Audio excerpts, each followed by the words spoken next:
Assalamualaikum warahmatullahi ta'ala wabarakatuh. Bismillahirrahmanirrahim. Alhamdulillahi rabbil alamin.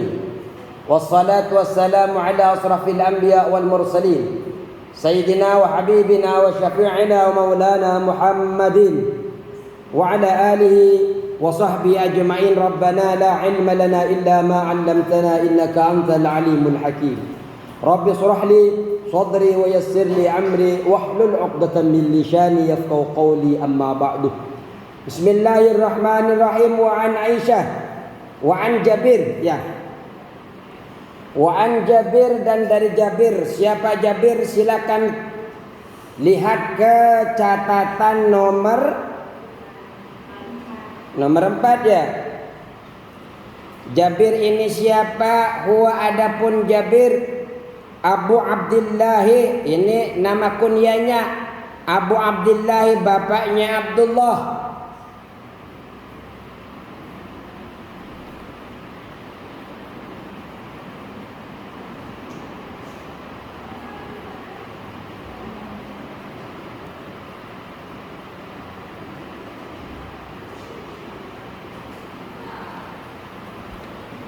Wadapun Jabir Abu Abdillah, yaitu Abu Abdillah.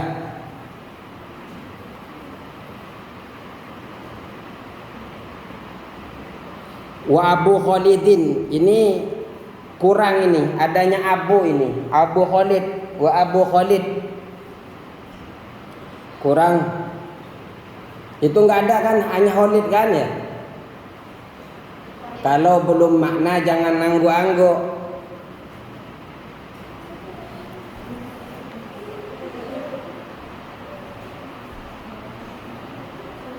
Wa Abu Khalid dan Abu Khalid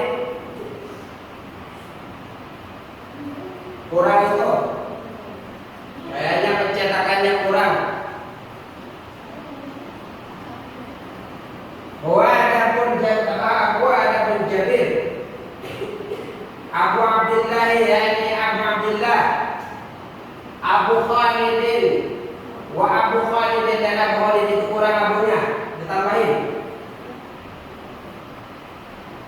Jabir bin Samurah. Jabir, nama aslinya Jabir bin Samurah.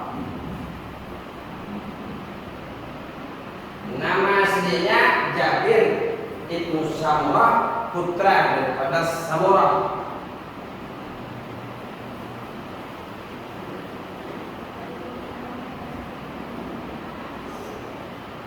Samurah ini ayahnya. Ibni Junadah, ini kakeknya, putra daripada Junadah.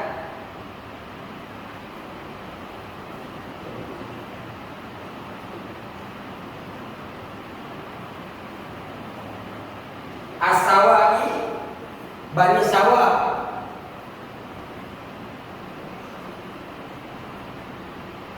Al-Amiri, kabilah Amir.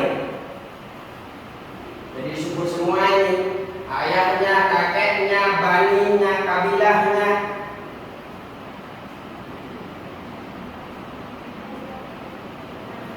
Al-Amiri, kabilah Amir.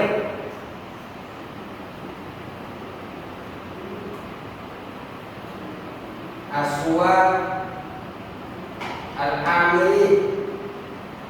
Nazala, menetap siapa Jabir Al-Kufah, di Kufah. Jabir yang tinggalnya di Kufah. Wa mata, dan wafat siapa Jabir biha, yang tetap di Kufah. Hidupnya di Kufah, wafatnya di Kufah. Sana tadi tahun berapa? 70 itu Hijriah. Ini Jabir bin Samurah. Hadis yang kita bawa, yang kita baca, yang akan kita pelajari hari ini dari Jabir. Jabir itu adalah Abu Abdillah Abu Khalid Jabir bin Samurah, putra daripada Junadah, putra daripada Samurah, putra dan cucu daripada Junadah. Tinggalnya di Kufah, wafatnya di Kufah.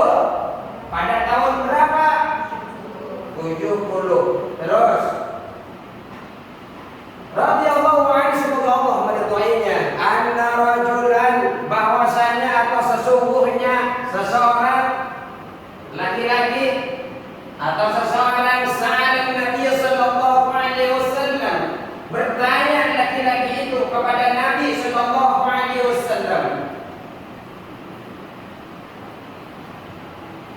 Ada seseorang yang bertanya kepada Nabi, atawaddau min luhumil ghanami, atawaddau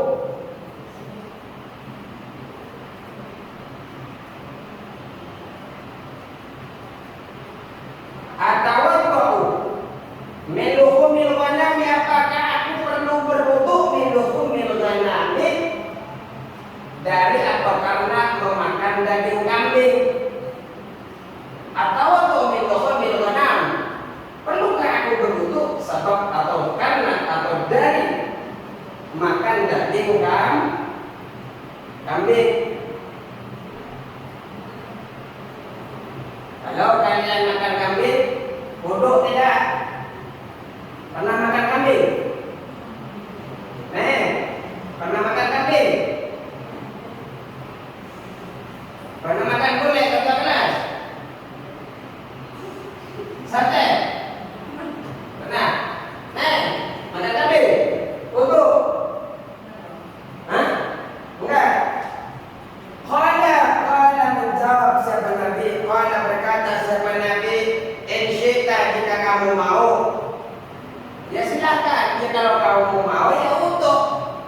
Ya kalau enggak mau ya enggak masalah. Nah, begitu.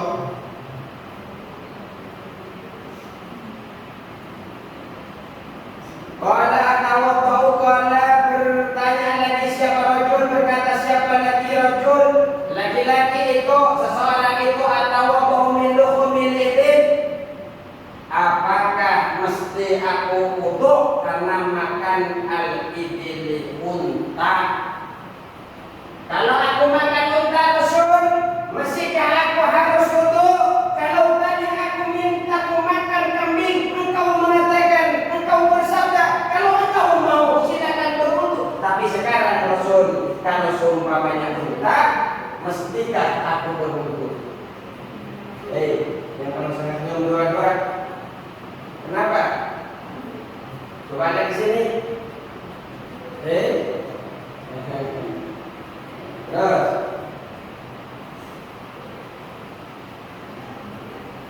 Qala berkata menjawab Nabi, na'am, iya. Na'am, iya. Nomor 5, apa itu nomor 5 tuh? Coba lihat notes-nya.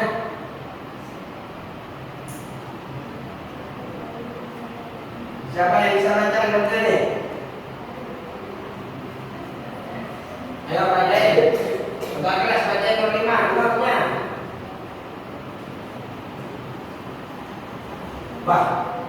Baca aja di mana saja, enggak apa-apa. Gadarkannya kok. Kalau digadarkannya dibaca seperti apa saja bisa. Hah?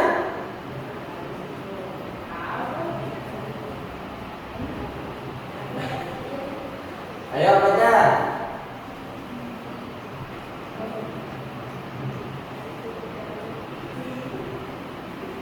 Siapa yang bisa baca? Yo.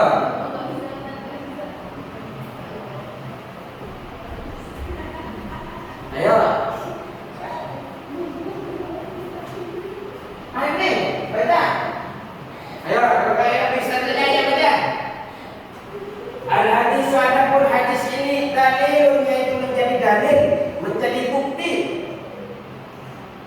Ala naqdi luhumil ibili, atas batalnya, atas membatalkannya daging unta, lil wudu'i, bagi wudu. Ini hadis menjadi dalil,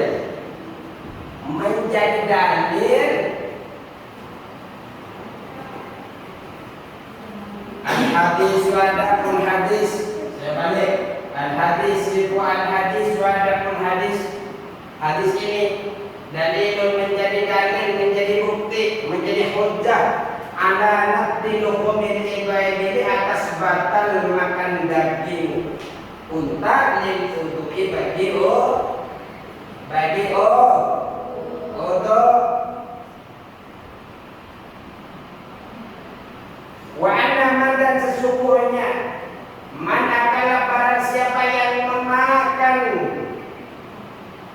Barang siapa seseorang yang memakan ibin, apa ibin? Unta, intaqadha maka batal wudu'nya. Akan tetapi bahwa adapun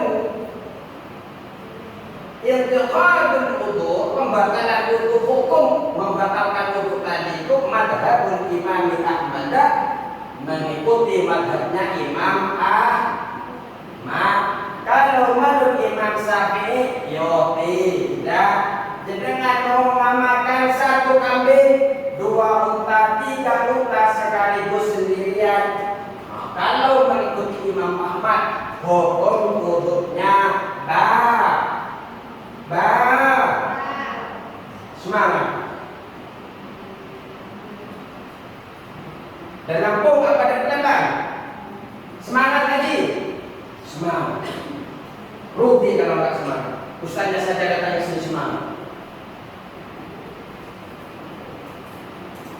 Kalau tahu saja jangan ditahan. Terus. Akhrajahu Muslimun, mengeluarkan atau diriwayatkan kepada hadis Muslimun, Imam Muslim. Hadis ini diriwayatkan oleh Muslim.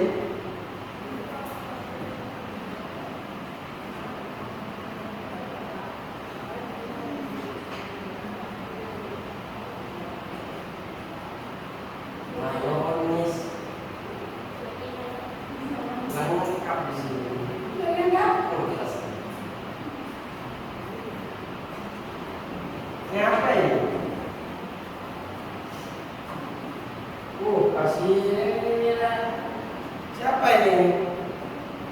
Jatuh ini. Kira-kira ini sama saya. Ayah. Wah, Nabi Hurairah dari Abi Hurairah.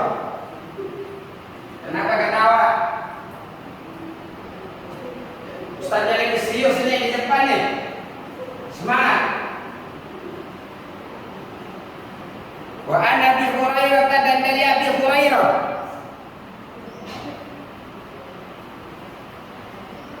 Emang kalian pernah tahu? Dulu waktu kecil dia mainnya begini.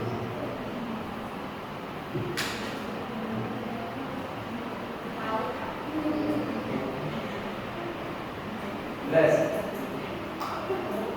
Radhiyallahu anhu wa meridainya qala berkata Abu Hurairah. Qala berkata Abu Hurairah, apa yang dikatakan oleh Abu Hurairah? Qala Nabi sallallahu alaihi wasallam, bersabda Nabi sallallahu alaihi wasallam, man ghassala maitan. Ini kemarin saya mengalami ini. Dan alhamdulillah saya mengamalkan kan baca hadis ini. Man wasala pada siapa wasala memandikan maitan jenazah mayit. Pernah mandikan mayit? Di Palembang pernah mandikan mayit. Barang siapa yang memandikan jenazah. Ada yang pernah memandikan mayit? Enggak ada. Mandikan mayit kucing. Kucing harus dimandikan.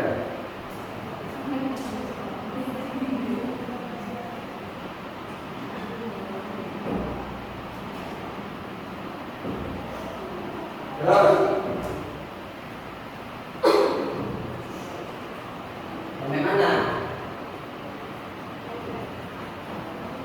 Man wasalla maitan, barang siapa yang memandikan mayit jenazah falyaghtasil, maka hendaklah mandi dia.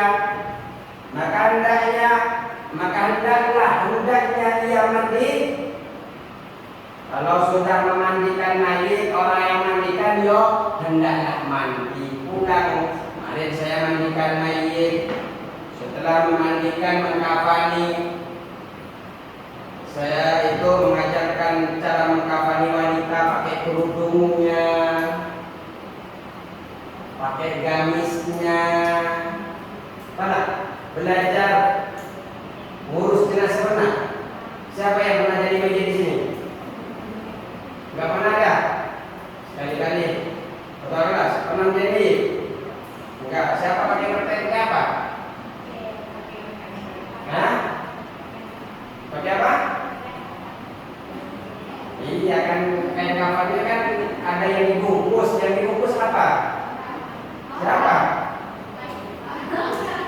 Siapa yang jadi pilihnya? Hah? Orang kajian lupa. Gampang. Terus.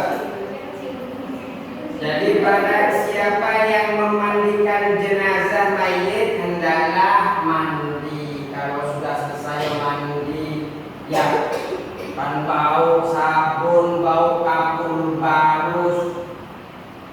Jadi langsung kalau kemarin saya lempar di situ.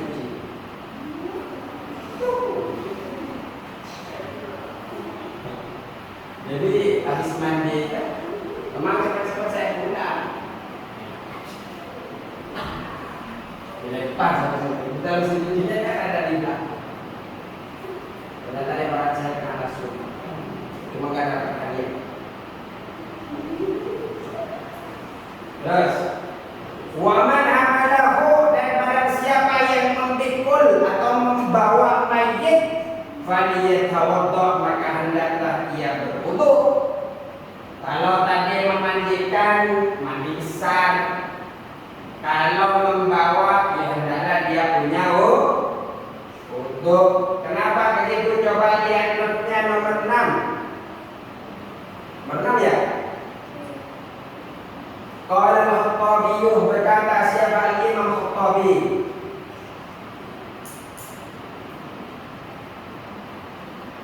La a'lamu, aku tidak mengetahui, minal fuqaha, dari ahli fikih,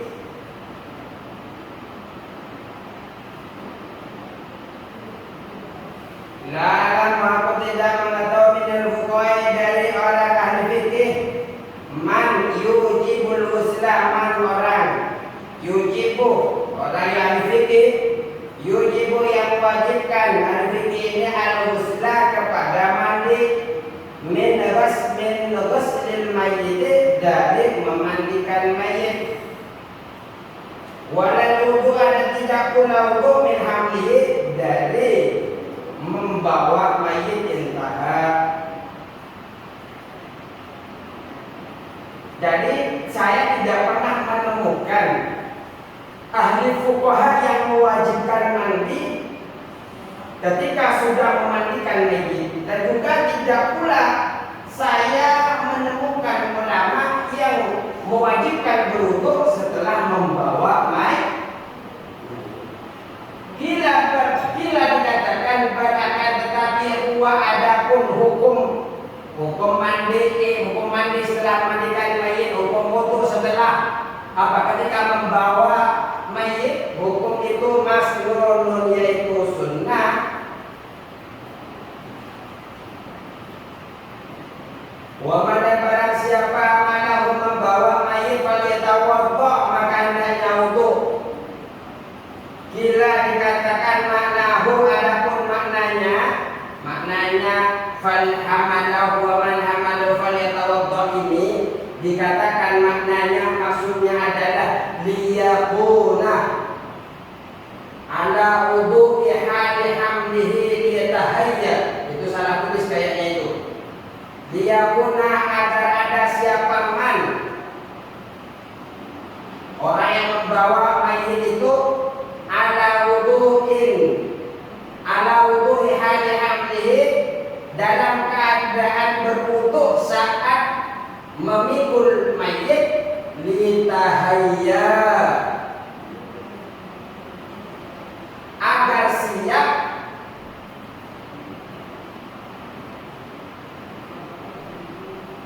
agar siap atau agar memungkinkan lahu atas yemat as-sholatu, sholat alaihi, atas mayit,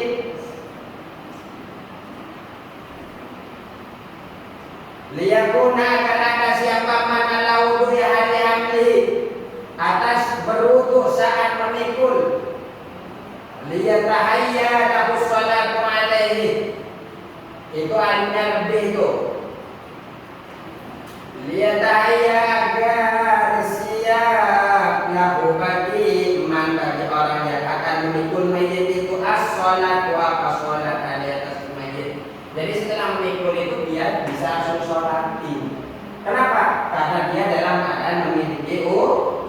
indah. Nah, cukuplah katanya indah. Kata kitab ini bukan selesai. Indah cukup. Majmu'ul Bihar kita dapat kitab Majmu'ul Bihar. Tanya ini.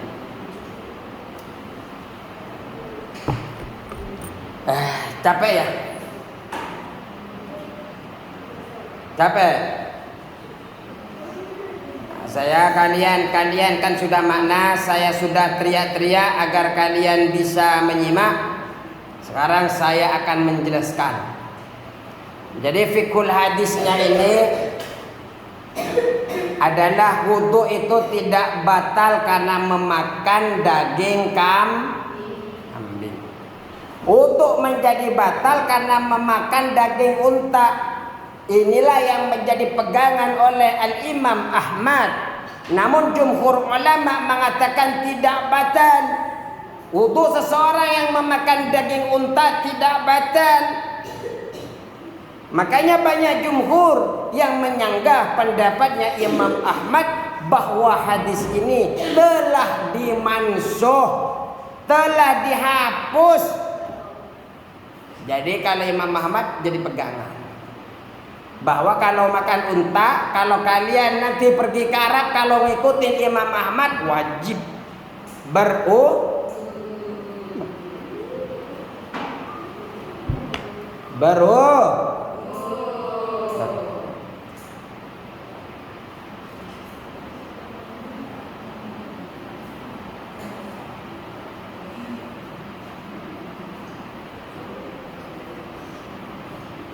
terus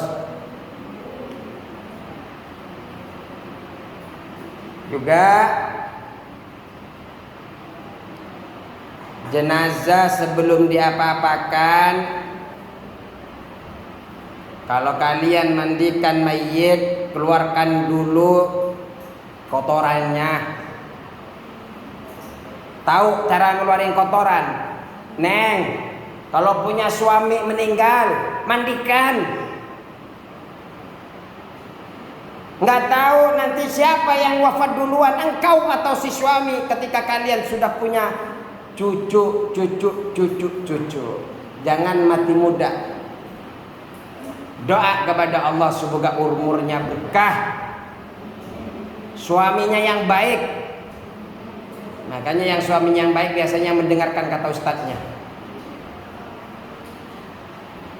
Siapa nih yang mendengarkan ustadznya? Dengerin ustadznya? Kata kelas, dengerin ustadznya. Kalau dengerin berarti suaminya insya Allah punya suami yang baik, yang saleh, yang bisa memimpin dunia akhirat, yang orang Madura.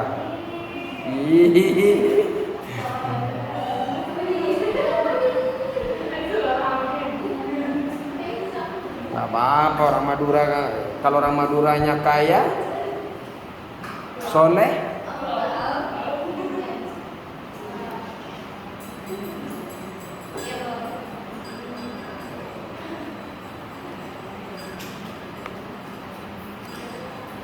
alhamdulillah.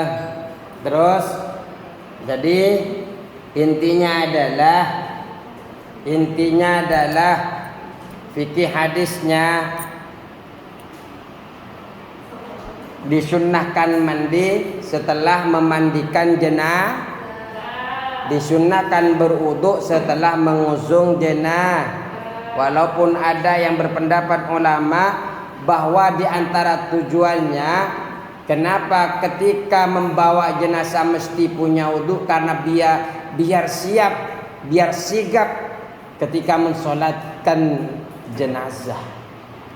Tapi yang jelas ketika sudah membawa jenazah disunnahkan berwudu. Sampai mengatakan ulama, saya belum menemukan orang yang memandikan mayit wajib untuk mandi. Orang yang membawa jenazah wajib untuk berwudu, belum saya temukan kata ulama. Kita tidak tahu kalau ibunya meninggal, kalau bisa dimandikan sendiri. Dimandikan sendiri, nggak usah manggil orang lain. Kotorannya dibuang. Manggil kakaknya, kakak sini. Saya sudah belajar sama Ustadz Wahid. Nih, begini caranya nih. Gitu. Kalau di sini di kaki kirinya diangkat, biar cepat keluar. Diangkat lagi. Jadi begini, tekan sedikit. Kan begini kan? Begini kan kalau meninggal kan? Nggak mungkin begini. Mesti begini. Namanya orang meninggal. Jadi kalau ditarik pelan-pelan, diangkat ininya. Begini. Kalian yang begini bukan mayitnya, mayitnya begini. Kalian yang begini, tapi diangkat biar kotorannya cepat keluar. Oke? Oke. Karena oke, marilah kita tutup kajian ini dengan pembacaan Alhamdulillah 30 kali.